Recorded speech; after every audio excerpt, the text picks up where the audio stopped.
एक छोटे से गांव में कमला काकी और उसका बेटा रमेश रहते थे। कमला काकी अपने बेटे रमेश की शादी बहुत धूमधाम से कर देती है। रमेश की शादी हुई कुछ ही दिन होते हैं और रमेश अपनी माँ से कहता है, माँ, मुझे गांव में अच्छा नहीं लगता है। मैं कमाने के लिए बाहर जाना चाहता हूँ। अब गांव में मन नहीं लगता है मेरा काम करने में। दूसरे शहर में काम करने के लिए जा रहा है, यही गांव में रहकर भी तो काम किया जा सकता है, फिर दूसरे शहर जाने क्या जरूरत है।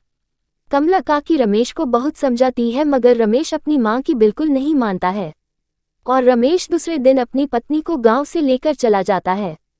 कमला काकी ये देख बहुत दुखी हो जाती है।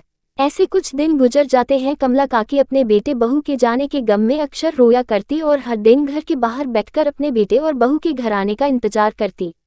ऐसे ही 1 साल गुजर जाता है लेकिन रमेश घर नहीं आता है। कमला काकी, मैं पिछले 1 साल से देख रही हूँ कि आप हर दिन घर के बाहर बैठकर अपने बेटे और बहू का इंतजार करती हो। आखिर कब तक ऐसे इंतजार करती रहोगी काकी? मैं तो कहती हूँ कि आप अपनी जिंदगी आराम से जियो। आपके बेटे को आना होगा वह आ जाएगा और जिसे नहीं आना होगा वह नहीं आएगा। आप बेकार में क्यों चिंता करती हो?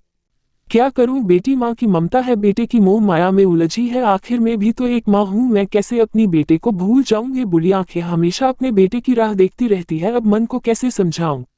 ऐसे ही कुछ और दिन गुजर जाते हैं लेकिन रमेश का कोई अता पता नहीं होता है। इधर बूढ़ी काकी अपने बेटे का हर दिन इंतजार करती है और शहर में रमेश अपनी पत्नी के साथ बहुत खुशी से जीवन गुजर रहा था। ऐसे कुछ दिन और गुजर जाते हैं। कमला काकी ठीक से खाना पीना नहीं खाने की वजह से कमला काकी की तबीयत बहुत खराब हो जाती है और वह बिस्तर पकड़ लेती है और कुछ ही दिनों बाद उनकी मृत्यु हो जाती है। यहाँ देख गाँव वाले रमेश को खबर करते हैं। रमेश अपनी मां की यह खबर सुनकर तुरंत ही गांव के लिए रवाना हो जाता है और कुछ ही घंटे में गांव आ जाता है। उसे देखकर गांव वाले बोलते हैं, क्यों रमेश बेटा, माँ की मौत की खबर सुनकर शेर से गांव आ गया है, अब क्यों आया है तू यहाँ? सारा काम तो हम गांव वालों ने कर ही दिया, अब यहाँ आने का क्या मतलब? जब तेरी माँ जिंदा थी तब तो तूने उस बुई माँ की खबर भी ना ली। तेरे जैसी औलाद से अच्छा तो किसी को औलाद ही ना हो, ऊपर वाला तेरे जैसी औलाद किसी को ना दे। रमेश, तूने अपनी माँ को बहुत तड़पाया है, बेचारी हर दिन तेरा इंतजार करती लेकिन तू नहीं आया। अरे भाइयों, इसे क्या समझा रहे हो? यह नहीं समझेगा, इसके साथ टाइम बर्बाद करने से कोई फायदा नहीं, इससे अच्छा अपना अपना काम करते हैं चलकर।